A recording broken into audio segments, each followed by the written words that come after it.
Okay, this is a quick instructional video on how to mount your Dark Star Kydex sheath made for the Cold Steel Leatherneck Trainer. You've got 8 eyelets, 6 notches.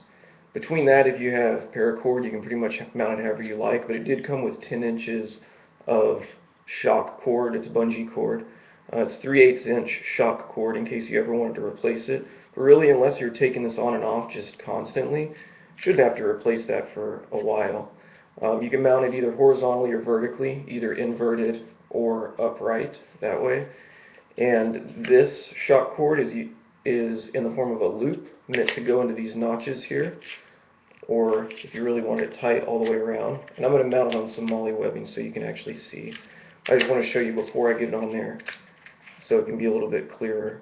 Or you can actually tie a knot in the end, route it however you like, and then put that knot right down in one of the notches like that. I'm not sure if you can see that really clear. See, like that. And you'd have to tie, I would tie a figure 8 knot, which should be in one end. You should have one end that's got an overhand, one's figure 8. The figure 8's a little bit of a beefier knot, so if you did want to just route this around like in molly webbing or on a belt and then capture it in one of those notches, I would use the figure 8.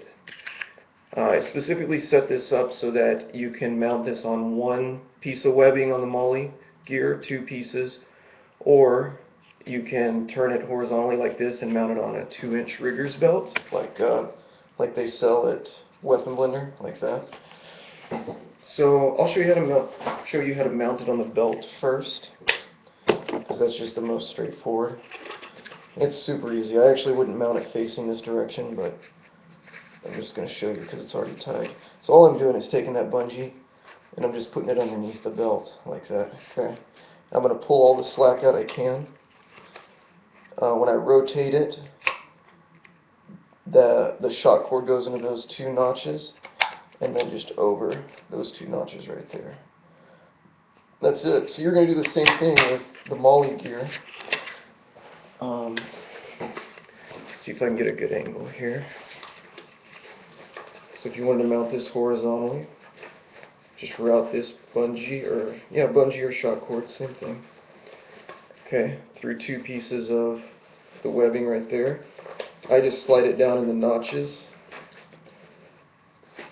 and then over the notches on the opposite end, like that. And I kept these notches spread out that way so you've got minimal shifting, regardless of how you mount it. It's meant to be compatible with the molly gear. So now I'll show you how to mount it vertically, which is the same thing, but I'm just going to show you exactly how to do it. So I undo that figure 8 knot. Figure 8 knot is way easier to undo than the overhand knot. So that was the thought behind that. So for mounting vertically, I'll keep the first knot in this hole that it's originally in, the second one down from the top.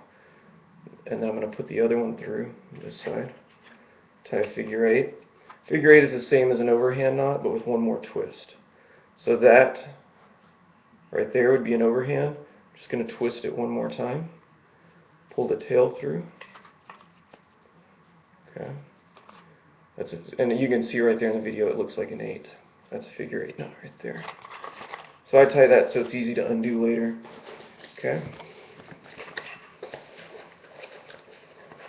Pull the bungee through. I'm going to pull it through 2. Again, you can pull it through 1. If you pull it through 1, then when you bring this bungee over the mouth of the sheath there, instead of putting it in these 2 notches that are closest to the finger guard, I would actually put it in one of these down there. And then these notches that are closest to the second eyelet, I put those there partially for the horizontal mounting, because you route them through there in the horizontal mounting. But also, if you wanted the knots tied up here for some reason, somebody may have some reason for that, then you've got 2 notches that you can put the loop around, or route the loop through. If you have any questions, then ask Brett. He loves answering questions when he's working. Thanks, guys.